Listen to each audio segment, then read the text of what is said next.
جی ہے نا۔ الحمد للہ رب العالمین والصلاة والسلام الأتمان الأكملان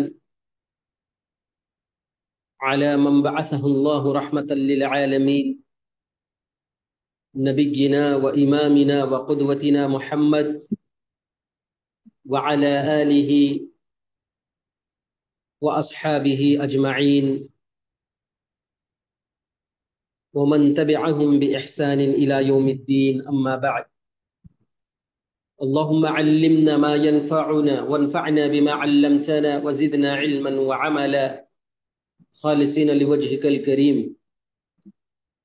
سبحانك لا علم لنا إلا ما علمتنا إنك أنت العليم الحكيم. عزیز طالبات اور قابل قدر سامعات، علامہ محمد بن عبد الوہاب رحمۃ اللہ علیہ نے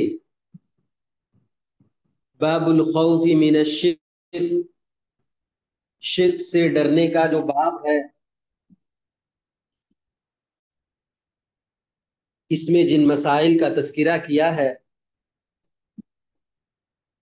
وہ توحید کی حفاظت، ایمان کی سلامتی اور اللہ تبارک و تعالی کے ساتھ تعلق کو درست رکھنے کے لیے نہایت اہم اور مفید ہیں۔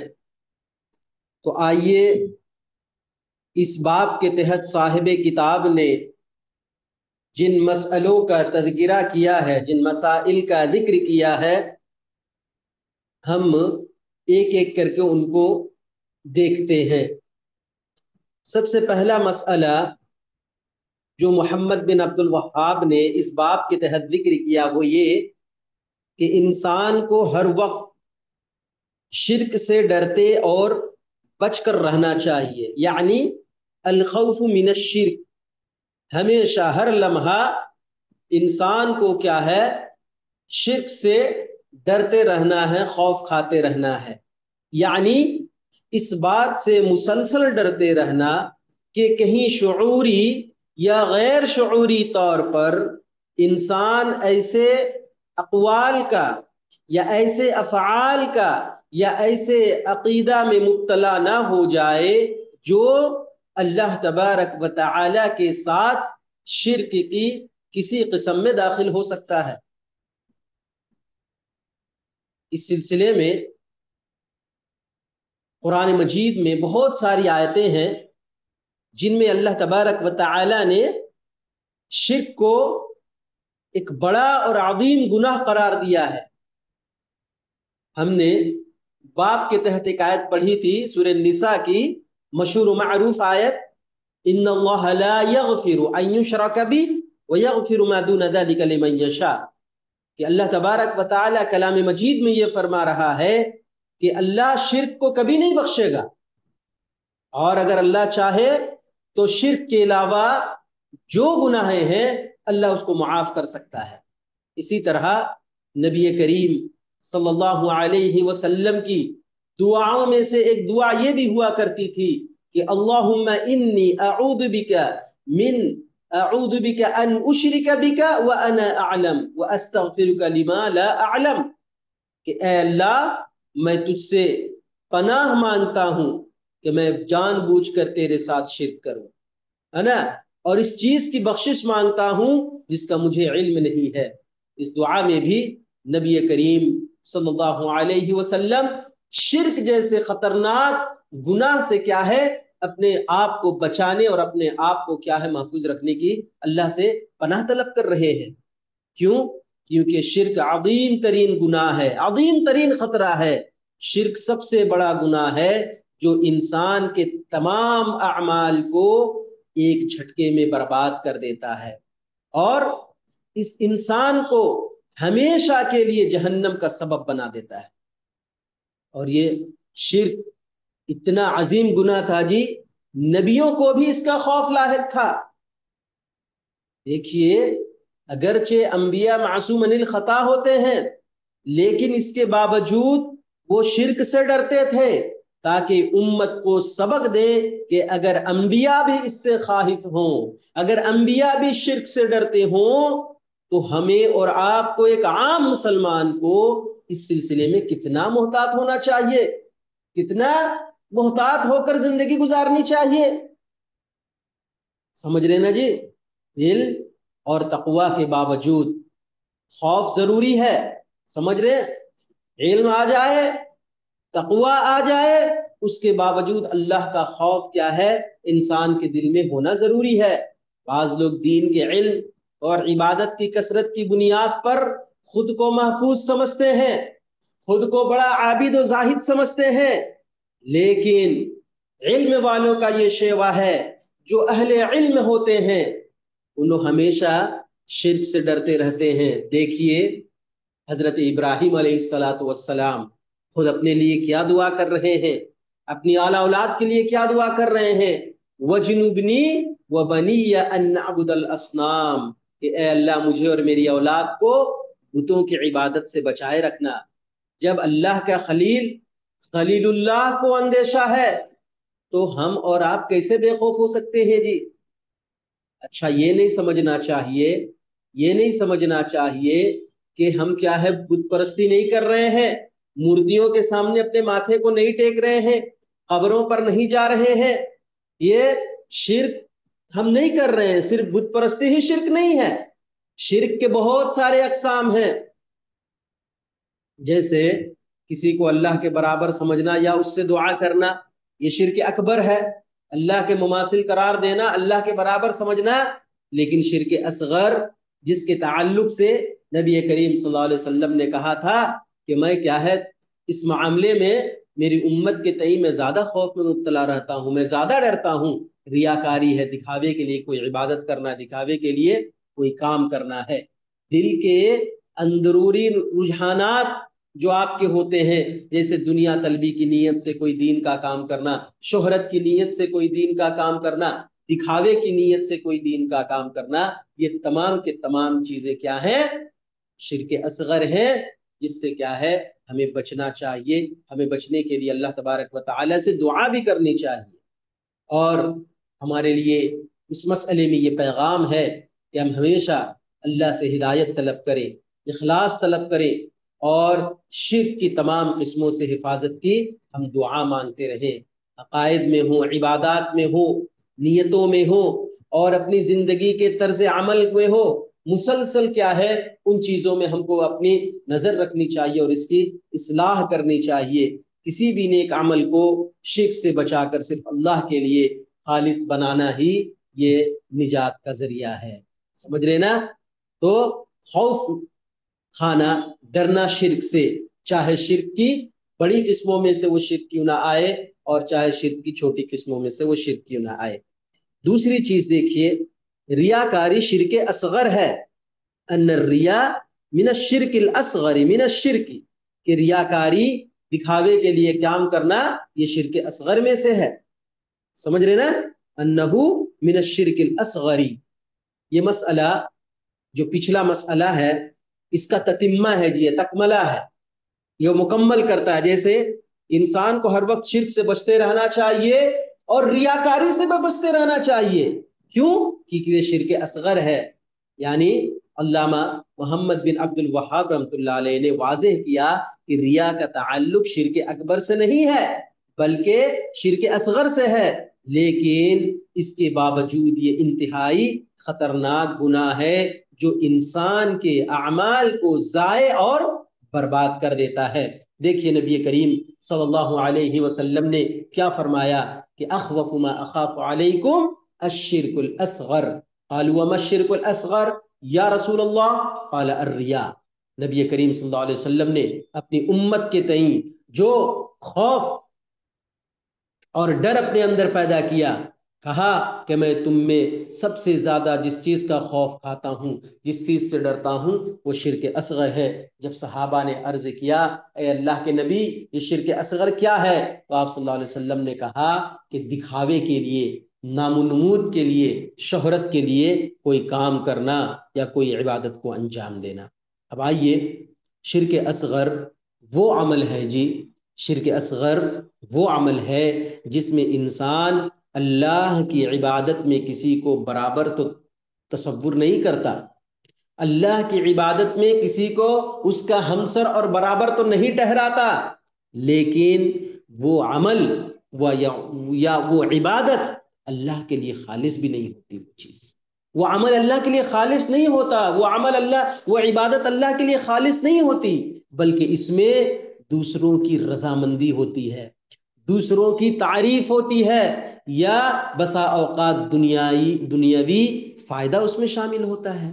اسی لیے ریا کی شدت اور ریا کی باریکی کو بتلاتے ہوئے نبی کریم صلی اللہ علیہ وسلم نے کہا کہ یہ جو ریا ہے، یہ دکھاوا ہے، یہ چھپا ہوا شرک ہے۔ تم میں سے کوئی نماز پڑھتا ہے تو اس کو خوبصورت بناتا ہے کیونکہ ایک آدمی اسے دیکھ رہا ہوتا ہے۔ کہا الرياء شرك خفي يجلس احدكم فيصلي فيزين صلاته لما يرى من نظر رجل۔ سمجھ رہے نا جی؟ اس طرح کے خیالات دل میں آ جاتے ہیں، تصنع پیدا ہو جاتا ہے کسی بھی عبادت کے معاملے میں، کسی بھی نیکی کے معاملے میں۔ اور یہ چیزیں آج سوشل میڈیا کی توسط سے بہت زیادہ عام ہو گیا ہے۔ کوئی عبادت چھپی ہوئی نہیں ہے۔ حج کو جا رہے ہیں، ساری چیزوں کو آپ سوشل میڈیا میں شیئر کر رہے ہیں لوگ۔ آج روزے سے ہیں، افطار کی پلیٹ جمی ہوئی ہے، اس کا ویڈیو اور اس کا فوٹو ڈال رہے ہیں۔ آج کسی کو صدقہ و خیرات کے نام پر کوئی کمبل دے دیا، کوئی کھانے کی راشن کی کوئی چیز دے دی گئی، اس کی فوٹو لے کر پورے سوشل میڈیا میں۔ تو اس طرح کی چیزیں کیا ہیں، آج ہماری عبادتوں کو کھوکھلا کر دیا ہے۔ سمجھ رہے نا جی؟ ریا نظر سے شروع ہوتی ہے اور پھر دل میں نیت خراب کر دیتی ہے۔ اسی لیے نبی کریم صلی اللہ علیہ وسلم نے کہا شرک اصغر ایمان کو کمزور کر دیتا ہے۔ اگرچہ شرک اصغر کرنے والا دائرے اسلام سے خارج نہیں ہوتا، لیکن اس کا عمل اللہ کے یہاں قابل قبول نہیں ہوتا، بلکہ وہ عمل اللہ کے غضب کا مستحق بنا دیتا ہے انسان۔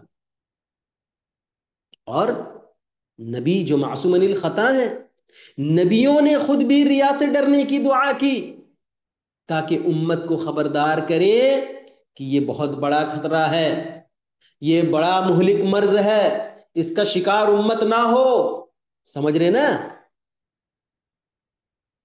اب آئیے تھوڑا سا یہاں پر آپ یہ سمجھ لیں شرک اصغر اور شرک اصغر کیا ہے جی۔ شرک اکبر تعریف اللہ کے ساتھ کسی کو، اس کی جو تعریف ہے، شرک اصغر کی تعریف کیا ہے کہ اللہ کے ساتھ کسی کو عبادت میں شریک کرنا، نیت یا عمل میں غیر اللہ کی رضا شامل کرنا۔ اس کا انجام کیا ہوگا؟ وہ انسان کیا ہے، دائرہ اسلام سے خارج ہو جائے گا، ہمیشہ ہمیش کے لیے جہنم رسید ہو جائے گا۔ سمجھ رہے نا؟ لیکن اگر کوئی دکھاوے کے لیے کام کرتا ہے، ریاکاری کے لیے کام کرتا ہے، یہ کیا ہے؟ شرک اصغر ہے۔ اس لیے ریاکاری کو، دکھاوے کو کیا ہے، معامل گناہ نہیں سمجھنا چاہیے۔ یہ شرک کی ایک قسم میں سے ہے۔ اس سے بچنے کے لیے کیا ہے، ہم اپنی نیتوں کی کیا ہے، اصلاح کریں گے۔ اسی لیے تو بار بار کہا جاتا ہے کہ تمام اعمال کا دار و مدار ہماری نیتوں پر ہی ہے۔ اگر ہماری نیت خالص ہوگی تو اللہ کی قبولیت سے نوازا جائے گا وہ عمل، اور اگر ہماری نیت خالص نہیں ہوگی تو ہم لاکھوں سجدے کر لیں، لاکھوں عبادت کر لیں، تو اللہ کے یہاں قابل قبول نہیں ہوگا۔ اس لیے ہر عمل سے پہلے اور بعد میں اپنے آپ کا احتساب کرنا چاہیے، اپنے آپ کا محاسبہ کرنا چاہیے کہ کہیں ہمارا یہ عمل شرک اصغر کے دائرے میں تو نہیں آ رہا ہے۔ اب آئیے تیسری چیز جو ہے، صاحب کتاب نے کہا کہ نیک لوگوں پر باقی گناہوں کی نسبت ریاکاری کا اندیشہ زیادہ ہوتا ہے۔ یہ دیکھیے بڑا اہم پوائنٹ یہاں پر ذکر کیا ہے کہ انہو اخوف ما یخاف منہ علی الصالحین، انہو اخوف ما یخاف من،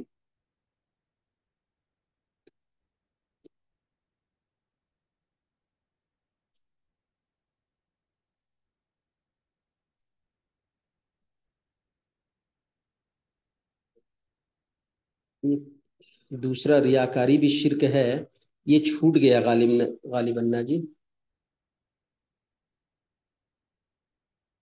چلیے، ریاکاری بھی شرک ہے اور ریاکاری شرک اصغر ہے، یہ دونوں چیزیں کیا ہے اس میں شامل ہو گئی، ٹھیک ہے۔ تو آئیے چوتھی چیز کو دیکھتے ہیں، انہو اخوف ما یخاف منہ علی الصالحین، کہ نیک لوگوں کے بنسبت، مانے نیک لوگوں پر باقی گناہوں کی نسبت ریاکاری کا اندیشہ زیادہ ہوتا ہے۔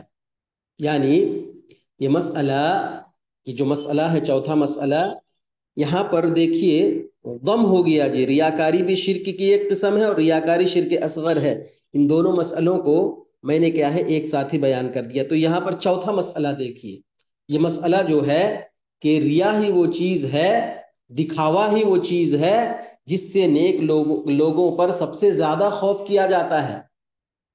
یہ مسئلہ بیان کر رہا ہے کہ دکھاوا یا ریاکاری کا عمل وہ خطرہ ہے جس سے نیک لوگ، عبادت گزار قسم کے لوگ، علم کے حاملین لوگ اور صالحین لوگ سب سے زیادہ متاثر ہو سکتے ہیں۔ علامہ محمد بن عبد الوہاب رحمۃ اللہ علیہ اس کی طرف توجہ دلا رہے ہیں کہ ریاکاری کا خطرہ عام گناہ گاروں سے زیادہ نیک لوگوں کو ہوتا ہے، کیونکہ انہی کے پاس نیک عمل ہوتے ہیں اور انہی کو لوگ دیکھتے ہیں۔ اور یہ اس کا آپ اندازہ بھی لگائیں کہ ایک برا ہے، بدکار آدمی ہے، وہ کیا کر رہا ہے کیا نہیں کر رہا اس سے کسی کو کچھ مطلب نہیں رہتا ہے، لیکن جو نیک ہے، پارسا ہے، سماج کا متقی اور پرہیزگار آدمی ہے، اس کے ہر عمل کو کیا ہے لوگ نوٹ کرتے ہیں، دیکھتے ہیں، جائزہ لیتے ہیں، اس کی نقل و حرکت کا جائزہ لیتے ہیں۔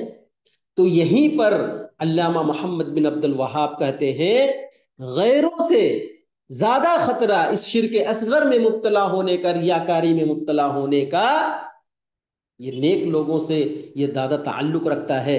اسی لیے نبی کریم صلی اللہ علیہ وسلم نے وہ حدیث کہی کہ مجھے تم پر سب سے زیادہ جس چیز کا خوف ہے وہ شرک اصغر ہے۔ سمجھ رہے نا؟ نیک لوگوں کا زیادہ خطرہ اس لیے ہے کہ وہ اکثر نیک اعمال میں مشغول رہتے ہیں، نمازوں کی پابندی کرتے ہیں، روزوں کا اہتمام کرتے ہیں، تلاوت قرآن مجید کا التزام کرتے ہیں، علم حاصل کرنے میں اپنے آپ کو وقف کرتے اور لگاتے ہیں، صدقات و خیرات میں بڑھ چڑھ کر حصہ لیتے ہیں، درس و تدریس، وعد و نصیحت ان کا پیشہ اور معمول ہوتا ہے۔ تو لوگ کیا ہے ان کی طرف متوجہ ہوتے ہیں، لوگ ان کی طرف کھینچے چلے جاتے ہیں، وہ مقبولیت یا شہرت کے دائرے میں اس وقت آ جاتے ہیں، بالکل فیمس ہو جاتے ہیں سماج اور معاشرے میں۔ تو ایسے وقت میں تعریف، عزت، مقام و مرتبہ اور دنیاوی فائدہ کا دروازہ کیا ہے یہاں سے کھلنا شروع ہوتا ہے۔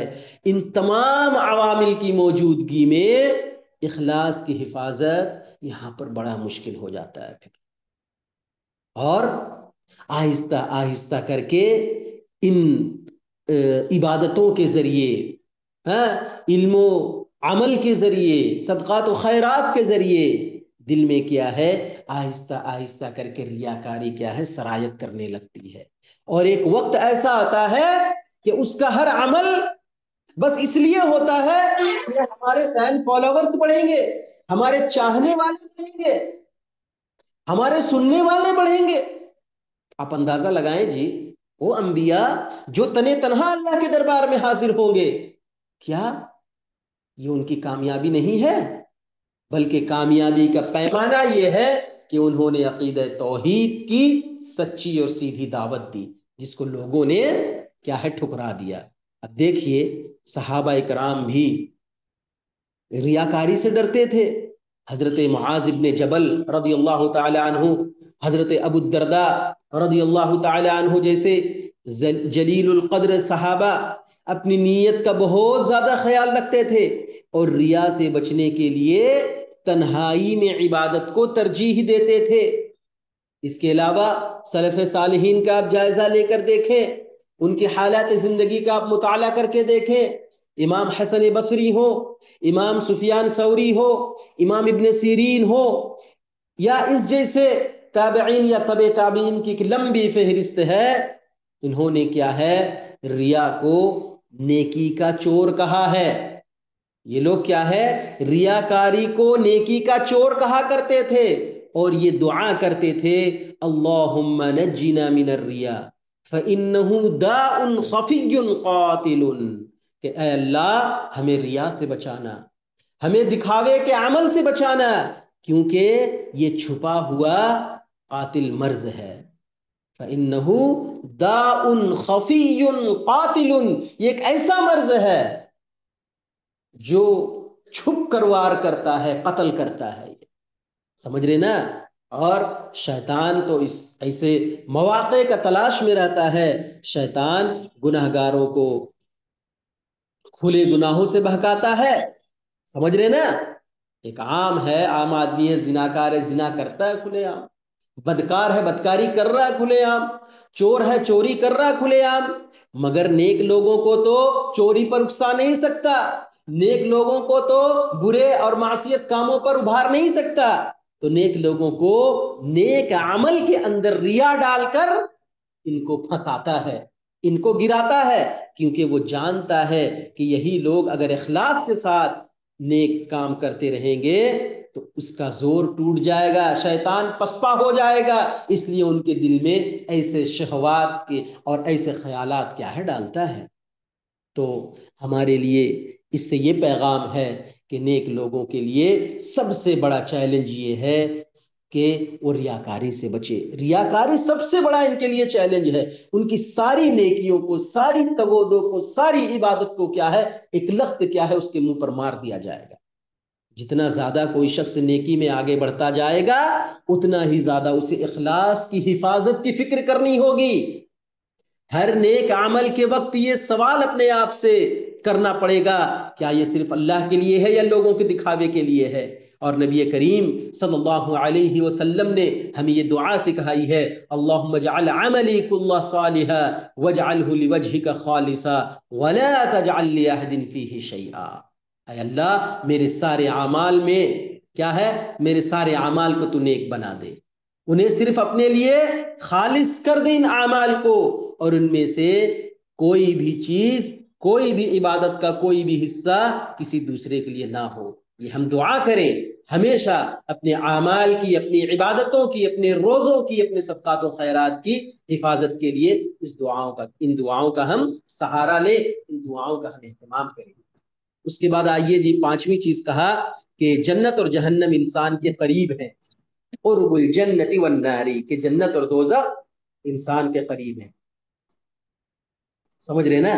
علامہ محمد بن عبد الوہاب رحمۃ اللہ علیہ نے یہاں اس حقیقت کی طرف اشارہ کیا ہے کہ جنت اور جہنم انسان سے بہت قریب ہے، یعنی انسان کا ایک عمل، انسان کی ایک نیت، انسان کا ایک فیصلہ، انسان کی ایک لغزش اسے جنت میں لے جا سکتا ہے یا جہنم میں۔ ایک نیت، ایک عمل صرف کیا ہے، کافی ہے اس کے جنت میں لے جانے کے لیے اور جہنم میں لے جانے کے لیے۔ دیکھیے نبی کریم صلی اللہ علیہ وسلم نے فرمایا، صحیح بخاری کی حدیث ہے، الجنت اقرب الی احدکم من شراک نعلہ والنار مثل ذلک، کہ جنت تم میں سے کسی کے لیے جوتی کے تسمے سے بھی زیادہ قریب ہے اور جہنم بھی ایسے ہی قریب ہے۔ اس لیے نیکی یا بدی کا ایک چھوٹا سا عمل انسان کی قسمت بدل سکتا ہے۔ ایک سچا کلمہ، ایک خالص نیت، اللہ کی رضا کے لیے ایک قطرہ آنسو، یا ایک پوشیدہ چھپا ہوا معمولی سا صدقہ، یہ چیزیں کیا ہے، جنت کا سبب بن سکتی ہیں۔ اور اس کے برعکس ایک ریاکارانہ عمل یا ایک بڑا گناہ یا تکبر کا ایک کلمہ جہنم کا راستہ آسان کرنے کے لیے کافی ہے، جہنم سے قریب لے جانے کے لیے بالکل کافی۔ اس لیے یہ جو اخلاص اور جو ریا ہے، ریاکاری ہے، ایک طرف اخلاص ہے، خلوص ہے، للہیت ہے، اور دوسری طرف ریاکاری ہے، شہرت ہے، نام و نمود ہے، دکھاوا ہے، یہ انسان کی آخرت کا فیصلہ کرتے ہیں۔ اس لیے ریا جیسے چھوٹے گناہ کو بھی شرک اصغر کہا گیا ہے، کیونکہ وہ انسان کو کیونکہ وہ انسان کو جنت سے دور کر سکتا ہے اور جہنم کے قریب کر سکتا ہے۔ اس لیے ہر عمل کی اہمیت اپنی زندگی میں ہمیں اور آپ کو کرنی چاہیے۔ ہمیں اور آپ کو کبھی چھوٹے عمل کو معمولی نہیں سمجھنا چاہیے، نہ کسی گناہ کو ہلکا سمجھنا چاہیے، کیونکہ یہی معمولی عمل آپ کو جنت لے جانے کا سبب بن سکتا ہے، اور یہی معمولی چھوٹا سا گناہ آپ کو ہلاک کر سکتا ہے، آپ کو جہنم میں لے جانے کا سبب بن سکتا ہے۔ دیکھیے احادیث میں آتا ہے، اس طرح کے واقعات مذکور ہیں کہ ایک عورت نے بلی کو قید کر کے مارا، اسے تکلیف دی، اور اس کی بدولت کیا ہے، وہ جہنم رسید ہو گئی، جہنم میں ڈال دیا گیا۔ لیکن ایک بدکار عورت، ایک بد کردار عورت ایک پیاسے کتے کو پانی پلایا تو اللہ تبارک و تعالی نے اس کے لیے جنت کا راستہ آسان کر دیا، وہ جنت میں چلی گئی۔ اور ایک شخص جس نے خلوص نیت کے ساتھ، اخلاص کے ساتھ اللہم لک الحمد کما ینبغی لجلال وجہک کہا، تو فرشتے اسے اٹھانے کے لیے عاجز آ گئے۔ سمجھ رہے نا، ایک چھوٹا سا کلمہ، ایک چھوٹا سا عمل انسان کے، دیکھیے جنت اور جہنم کا کیسے فیصلہ کرتے ہیں۔ جنت اور جہنم انسان کے فیصلوں اور نیتوں سے بہت قریب ہے۔ اس بات کو اس مسئلے کے ذریعے اس بات کو یہاں پر صاحب کتاب نے سمجھانے کی کوشش کی ہے۔ اس لیے زندگی میں ہر لمحہ اور ہر عمل یا تو جنت کی طرف لے جاتا ہے یا جہنم کی طرف لے جاتا ہے۔ اسی لیے نبی کریم صلی اللہ علیہ وسلم نے یہ ہمیں تعلیم دی، کہا اتقوا النار ولو بشق تمرۃ، کہ لوگوں جہنم سے اپنے آپ کو بچا لو، چاہے کھجور کے ایک ٹکڑے سے صدقہ دے کر ہی کیوں نہ ہو۔ آپ سمجھیے، کھجور کا ایک ٹکڑا صدقہ دے کر اللہ کے نبی صلی اللہ علیہ وسلم جہنم سے بچنے کی کیا ہے، تلقین کر رہے ہیں، ہمیں یہ سکھا رہے ہیں، ہمیں یہ تعلیم دے رہے ہیں۔ اس کا کیا مطلب ہے جی؟ اس کا مطلب یہ ہے اللہ کے پاس تمہارے بھاری بھرکم اعمال، تمہارے ٹنوں اور وزنی اعمال کچھ کام نہیں دیں گے، بلکہ اگر خالص نیت کے ساتھ اللہ کی رضا کے لیے بغیر ریاکاری کے کیا ہے، تم نے اگر ایک آدھا کھجور کا ٹکڑا بھی اللہ کے راہ میں صدقہ کر دیا تو یہ تمہاری نجات کے لیے کافی ہوگی۔ اسی مسئلے کو یہاں پر صاحب کتاب نے سمجھایا ہے، یہ بتا کر کہ جنت اور دوزخ کیا ہے، انسان کے بہت قریب ہے۔ ٹھیک ہے، اب آئیے اس کے بعد چھٹا مسئلہ دیکھیے جی، الجمع بین قربہما فی حدیث واحد۔ ایک حدیث میں جنت اور جہنم کے قریب ہونے کا اکٹھے ذکر کیا گیا ہے نا، ایک ہی حدیث میں جنت اور جہنم دونوں کے قریب ہونے کا ذکر کیا گیا ہے۔ یہاں پر صاحب کتاب اس مسئلے میں ایک نکتہ یہ بیان کر رہے ہیں کہ نبی کریم صلی اللہ علیہ وسلم نے ایک ہی حدیث میں جنت اور جہنم دونوں کے قریب ہونے کا ذکر کیا ہے۔ اس سے مراد یہ ہے کہ انسان دونوں راستوں کے بیچ میں ہے، اور اس کے اعمال اور اس کی نیتیں اسے یا تو جنت کی طرف لے جاتی ہیں یا جہنم کی طرف لے جاتی ہیں۔ اسی لیے کہا الجنت اقرب الی احدکم من شراک نعلہ والنار مثل ذلک، جنت تم میں سے کسی کے لیے جوتی کے تسمے سے بھی زیادہ قریب ہے، اور اسی طرح جہنم بھی تم میں سے کسی کے لیے کیا ہے، جوتی کے تسمے سے بھی زیادہ قریب ہے۔ اچھا، ایک حدیث میں دونوں کا ذکر ایک ساتھ کیوں کیا گیا ہے؟ ایک ہی حدیث میں دونوں کا ذکر ایک ساتھ کیوں کیا گیا ہے؟ اس لیے کیا گیا ہے کہ انسان ہر وقت ایک اہم انتخاب کی حالت میں ہوتا ہے۔ جنت و جہنم دونوں کے دروازے اس کے سامنے کھلے ہیں، اس کی نیت، اس کا عمل، اس کی دل کی کیفیت اور اس کی زبان سے ادا ہونے والے جملے ایک ایک جملہ اس کے انجام کیا ہے متعین کر سکتے ہیں، ایک ایک جملہ کیا ہے اس کے انجام کو متعین کر سکتے ہیں۔ لہذا یہ جمع کرنا ایک زبردست تنبیہ ہے، یہ جمع کرنا ایک زبردست تنبیہ ہے کہ امید اور خوف، یعنی جنت کی امید اور جہنم کا خوف، دونوں کا توازن رکھنا ایک انسان کے لیے لازمی اور ضروری ہے۔ صرف جنت کی امید پر بے خوف ہو جانا یہ اسلام نہیں سکھاتا ہے، اور جہنم کے خوف سے مایوس ہو جانا اس کی بھی اسلام تعلیم نہیں دیتا ہے، بلکہ جنت کی لالچ میں، جنت کی امید میں عمل کرتے جانا ہے، اس کے ساتھ ساتھ کیا ہے جہنم کی بھڑکتی ہوئی آگ سے خوف بھی کھانا ہے، اس سے بچنے کے لیے ڈرتے بھی رہنا ہے۔ اسی لیے ایک ہی عمل دونوں میں سے کسی، کیونکہ ایک ہی عمل ہے، ایک ہی عمل جو ہے دونوں میں سے کسی کی طرف لے جا سکتا ہے، صرف نیت کا فرق ہوتا ہے۔ دیکھیے اس کی مثال آپ سمجھ لیجیے، ایسا کہ دو آدمی نماز پڑھ رہے ہیں، ظاہری عمل دیکھیے دونوں کا ایک جیسا ہے، دونوں نے دو دو رکعت نماز پڑھی، چار چار رکعت نماز پڑھی، مگر یہی نماز ایک شخص کے لیے جنت سے قریب ہونے کا ذریعہ بنتا ہے، دوسرے شخص کے لیے جہنم سے قریب ہونے کے یہی نماز ذریعہ بن رہی ہے۔ کیوں جی؟ صرف نیت کی بنیاد پر۔ پہلا شخص جس نے اپنی نماز کو خلوص کے ساتھ اللہ کی رضا کے لیے، اللہ کے چہرے کو چاہتے ہوئے پڑھا تو وہ جنت سے قریب ہو گیا، اور دوسرا شخص جس کی نیت یہ تھی، جس کا نماز پڑھنے کا مقصد یہ تھا کہ لوگ مجھے نمازی کہیں، لوگ مجھے عابد و زاہد کہیں، میں سماج میں نمازیوں کے طبقے میں شمار ہونے لگوں، اگر یہ نیت رہی ہے نا، یہ مقصد رہا، تو پھر اس کا یہ عمل کیا ہے جی؟ جہنم سے جہنم کے قریب لے جائے گا۔ تو لہذا ہر انسان کو چاہیے کہ ہر انسان کیا ہے مستقل طور پر ہوشیار رہے، ریا اور نفاق جیسے چھپے ہوئے خطرات سے ڈرتا رہے، نیت کی اصلاح کرتے رہے، اور اس کی اصلاح کی ہمیشہ کیا ہے اپنے آپ کو تلقین کرتا رہے، اور عمل کے اثرات کو سمجھنے پر کیا ہے کوشش کرے کہ اس کے عمل کے کیا اثرات ہو رہے ہیں، سمجھ رہے نا؟ اسی لیے جنت و جہنم کوئی دور کی، کیونکہ جنت اور جہنم کوئی دور کی چیز نہیں ہے، یہ ہمارے عمل و نیت کے ایک چھوٹے سے فرق پر منحصر ہے۔ اسی لیے ہمیشہ ہمیں یہ دعا کرنا چاہیے، اللہم اجعل لنا من اہل الجنہ ونجنا من النار واختم لنا بخیر، کہ اللہ ہمیں اہل جنت میں شامل کر لے اور ہمیں اہل جہنم کی فہرست سے نکال دے، اور ہمارا خاتمہ بالخیر فرما۔ اس کے بعد دیکھیے ساتواں جو مسئلہ ہے شرک نہ کرنے کا کوئی جنت میں ضرور جائے گا، اور جسے شرک کی حالت میں، اچھا اس کو عربی میں پڑھ دیتا ہوں کہ انہو من لقیہ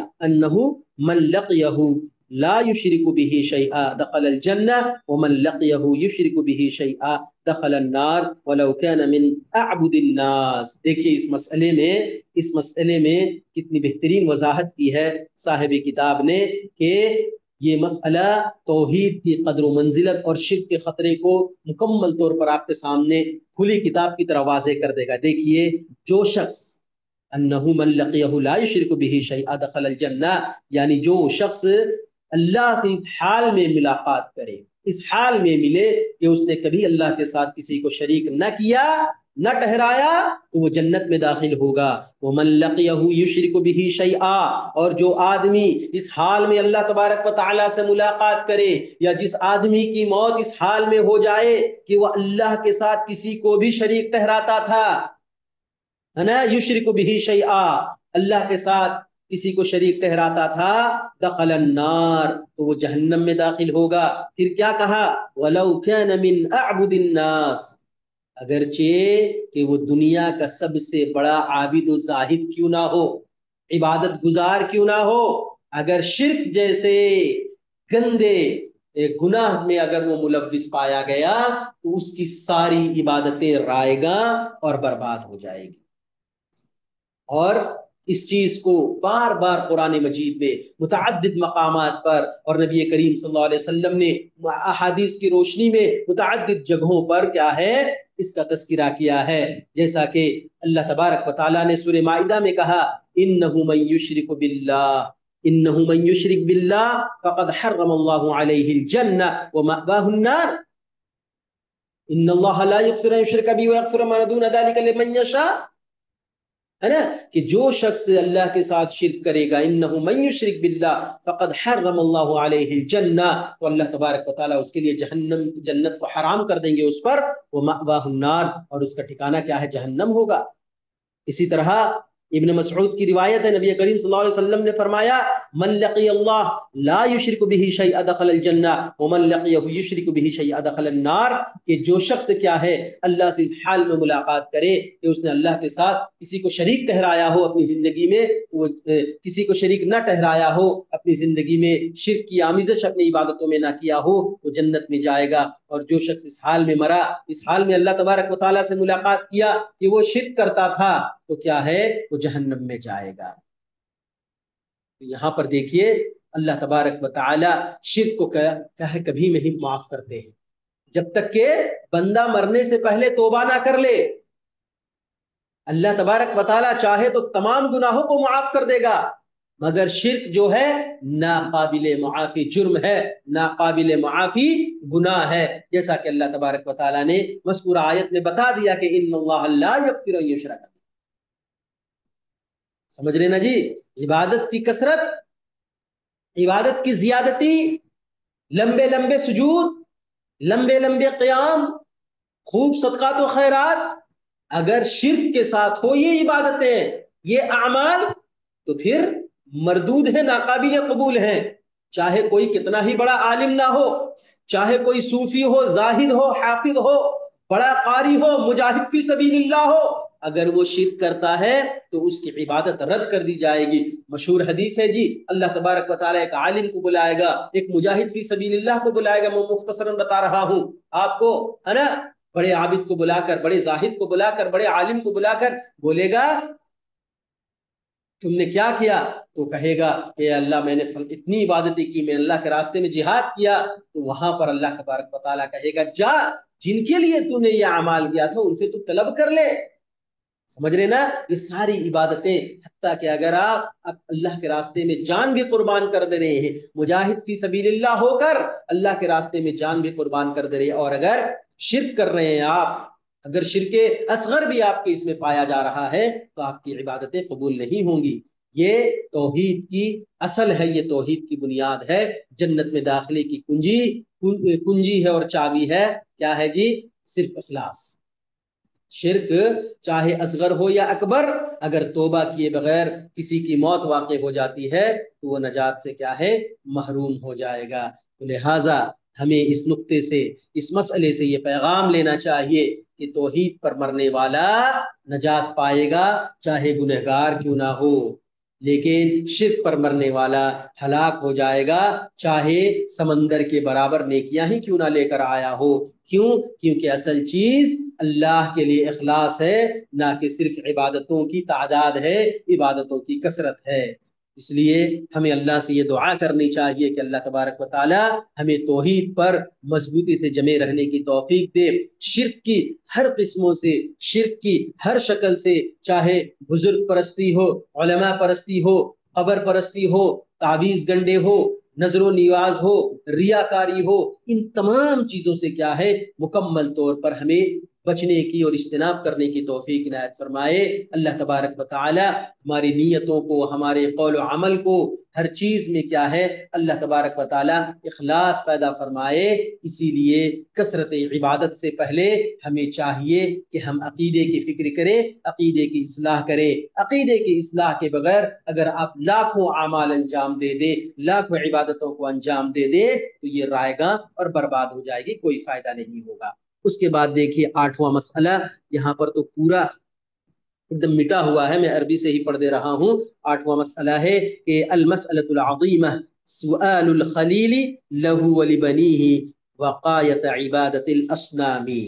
کہ یہ ایک عظیم مسئلہ یہاں پر ذکر کیا گیا ہے کہ حضرت ابراہیم خلیل اللہ کا اپنے اور اپنے بیٹوں کے لیے بت پرستی سے بچاؤ کے بارے میں سوال کرنا ایک بڑا مسئلہ ہے کہ عظیم مسئلہ یہ ہے کہ حضرت ابراہیم علیہ السلام والسلام نے خود اپنے تعلق سے بھی یہ مسئلہ ہے نا حضرت ابراہیم کی دعا سے متعلق ہے جس میں انہوں نے اللہ تبارک و تعالی سے اپنے لیے اور اپنی اولاد کو کیا ہے بت پرستی سے بچانے کی درخواست کی ہے یہ دعا ایک عظیم مسئلے کو اجاگر کرتی ہے کہ نیک اور پاک باز ہستیاں بھی اپنے بعد کے لوگوں کے ایمان اور عقیدے کی حفاظت کے لیے اللہ تبارک و تعالی سے مدد طلب کرتے ہیں یہ جو مسئلہ یہاں پر 8واں مسئلہ بتلایا گیا یہ مسئلہ شرک کی خطرناکی اور اس سے بچاؤ کی اہمیت کو بھی واضح کرتا ہے اور ساتھ ہی ساتھ یہ بھی واضح کرتا ہے کہ اللہ کے جو نیک بندے ہوتے ہیں اللہ کے جو صالح بندے ہوتے ہیں اپنے عقیدے کو درست رکھنے کے لیے اللہ سے دعائیں کرتے ہیں اور اپنے عقیدے کے ساتھ ساتھ اپنی آل و اولاد کی عقیدے کی درستگی کے لیے بھی سوال کرتے ہیں اللہ سے دعائیں کرتے ہیں اللہ سے قرآن مجید نے حضرت ابراہیم علیہ السلام کی دعا کا نقشہ کھینچتے ہوئے کیا کہا وَإِذْ قَالَ إِبْرَاهِيمُ رَبِّ وَإِذْ قَالَ إِبْرَاهِيمُ رب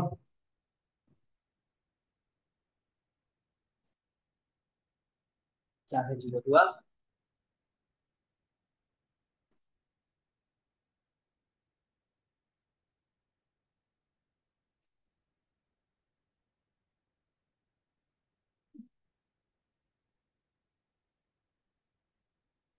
وَجُنُوبْنِي وَبَنِيَّ أَن نَعْبُدَ الْأَصْنَامَ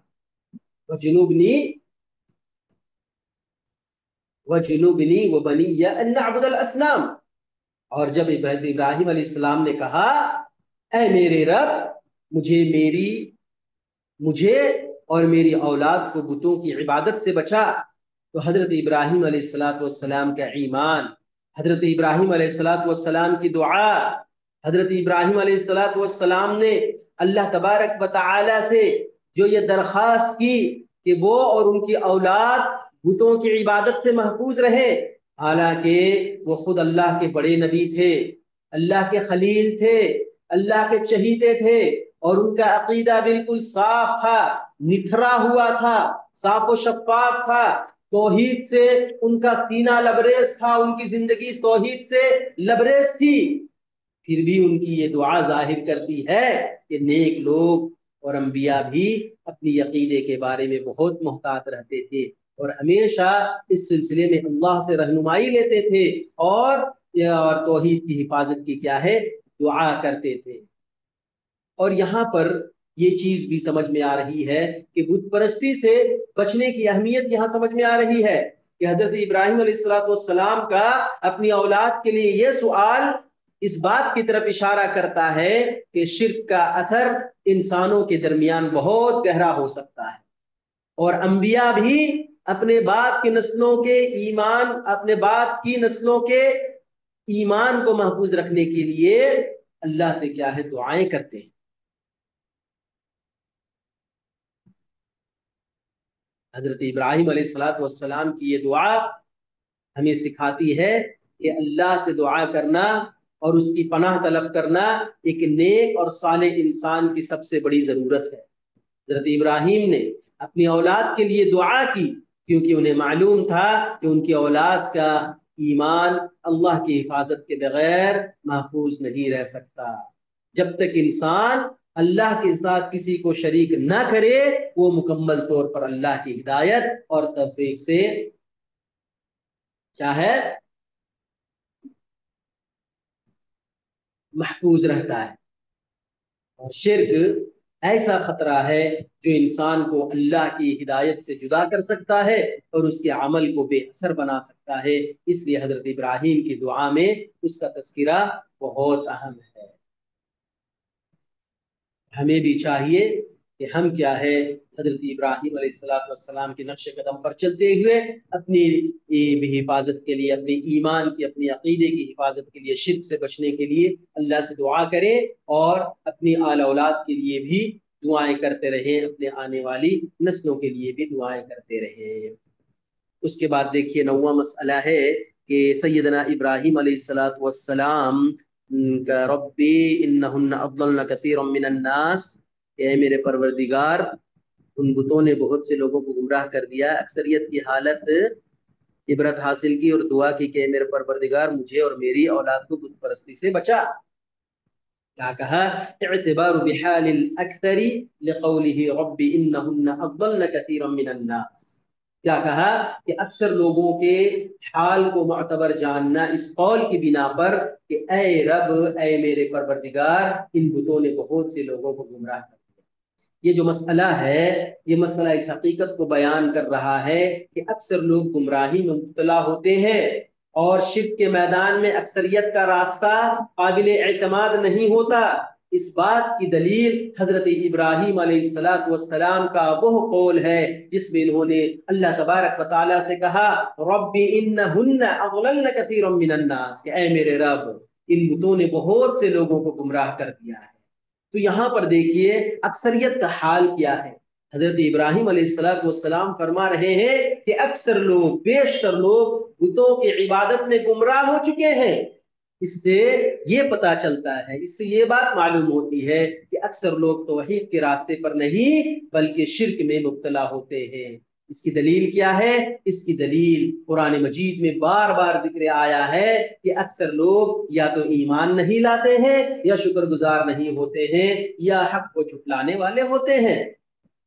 اللہ تبارک و تعالیٰ نے کہا وَإِن تُطِعْ أَكْثَرَ مَنْ فِي الْأَرْضِ يُضِلُّوكَ عَنْ سَبِيلِ اللَّهِ، اے محمد اگر تم زمین میں موجود اکثریت کی بات مانو گے، اکثریت کی پیروی کرو گے، اکثر لوگ جدھر جا رہے ہیں اس طرف جاؤ گے تو وہ تمہیں اللہ کے راستے سے بھٹکا دیں گے۔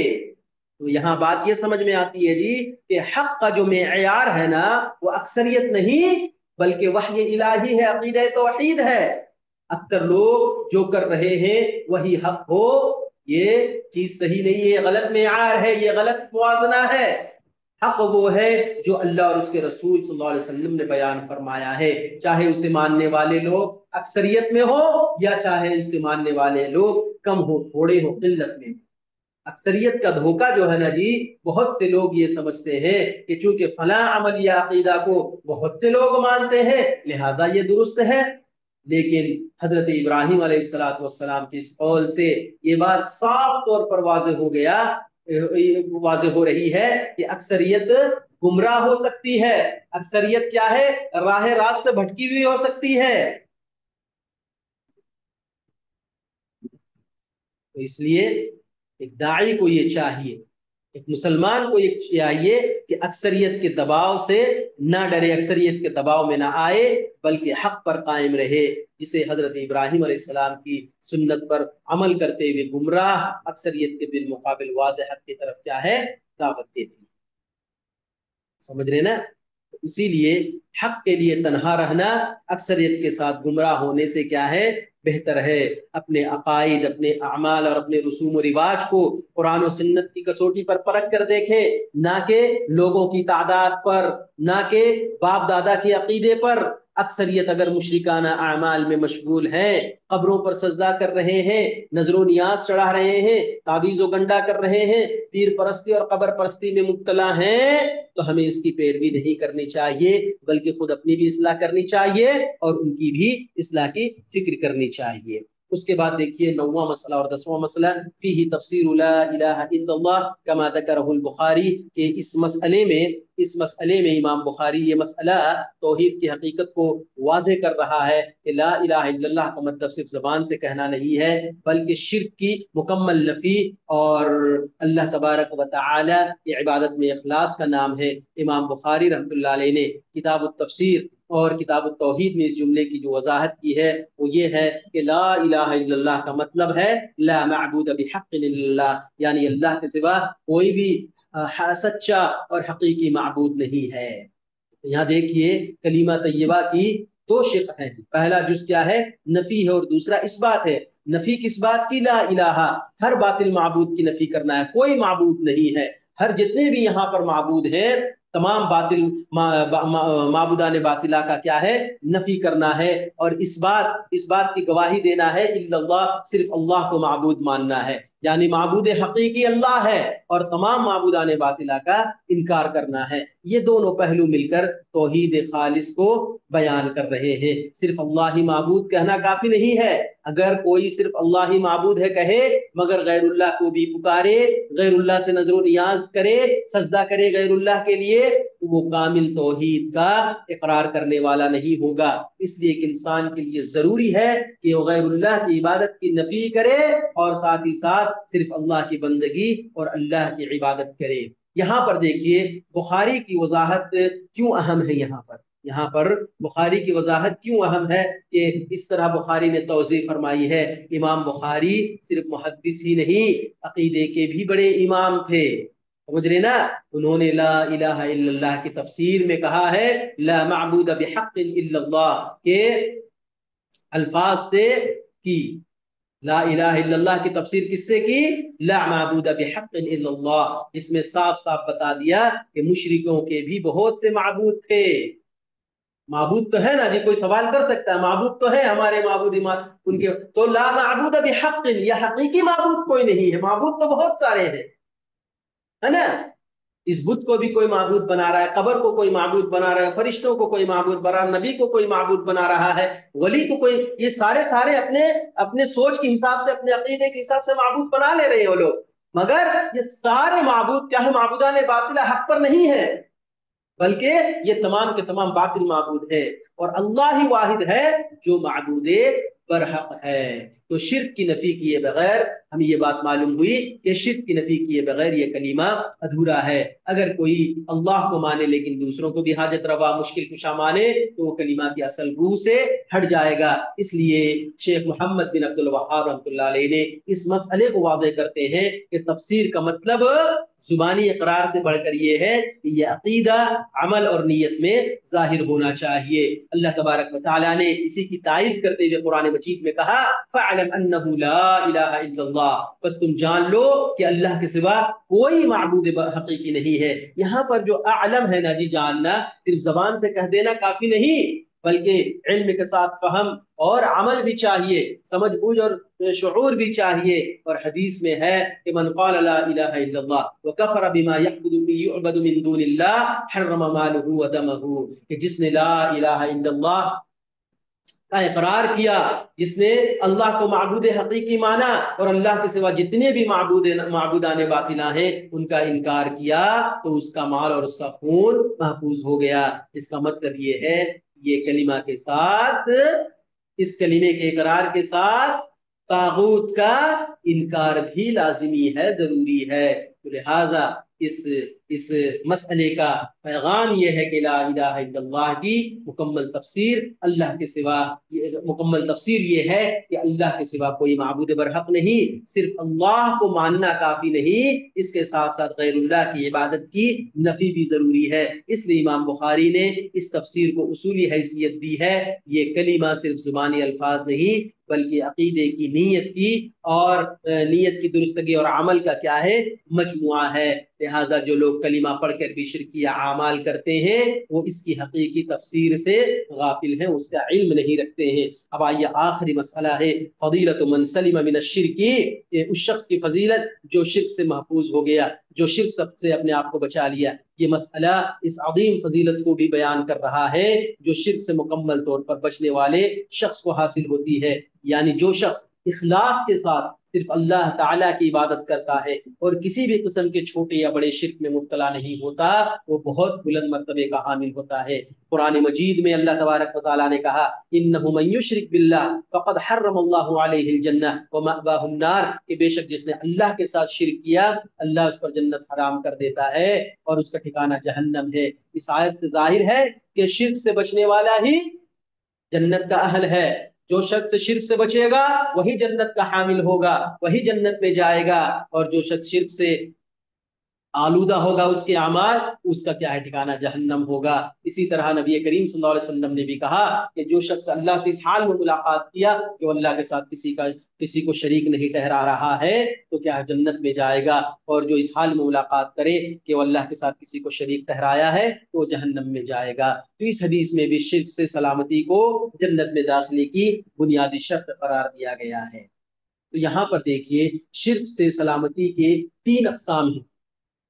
سب سے پہلا یہ ہے کہ شرک اکبر سے سلامتی، سب سے اہم نقطہ یہ ہے کیونکہ یہ جنت سے محرومی کا سبب ہے۔ اگر شرک اکبر میں کوئی شخص مبتلا ہو گیا تو پھر جنت سے محروم ہو جائے گا۔ تو سب سے پہلے کیا ہے، شرک سے اکبر سے سلامتی مانگنا ہے۔ پھر کیا ہے، دوسرے نمبر پر شرک اصغر سے سلامتی ہے، جیسے ریا ہے، ریاکاری کرنا ہے، تعویذ لٹکانا ہے، قسم وغیرہ غیر اللہ کی قسم کھانا ہے، یہ تمام چیزیں کیا شرک اصغر ہیں۔ اور اسی طرح شیطانی وسوسوں سے اور لغزشوں سے بھی بچانا ہے، اور اخلاص میں مکمل اور کھرا اترنا ہے، اور عبادت کو صرف کیا ہے، اللہ کے لیے خالص کرنا ہے۔ جو شخص شرک کی ان تمام قسموں سے بچنے کی کوشش کرتا ہے اور بچتا ہے تو وہ اللہ کا ولی بن جاتا ہے، وہ جنت کا وارث بن جاتا ہے، اس کی دعائیں قبول ہوتی ہے، اس کا دل مطمئن ہوتا ہے، اور اس کا ایمان خالص ہوتا ہے۔ اس لیے ہمیں چاہیے کہ ہم کیا ہے، شرک سے ہمیشہ بچتے رہیں، کیونکہ شرک سے بچیں گے تو ہی جنت ہمارا ٹھکانہ ہوگا اور ہم جنت کو مستحق ٹھہریں گے۔ اخیر میں اللہ تبارک و تعالیٰ سے دعا ہے کہ اللہ تبارک و تعالیٰ شرک جیسے قباحت سے ہمیں بچنے کی توفیق عنایت فرمائے، اور توحید کو اپنانے اور توحید پر مر مٹنے اور توحید پر خاتمہ بالخیر کی اللہ تبارک و تعالیٰ ہمیں توفیق عنایت فرمائے۔ آمین۔ اقول قولی هذا واستغفر الله لي ولكم ولسائر المسلمين من كل ذنب فاستغفروه انه هو الغفور الرحيم، وصلى الله تعالى على النبي الكريم۔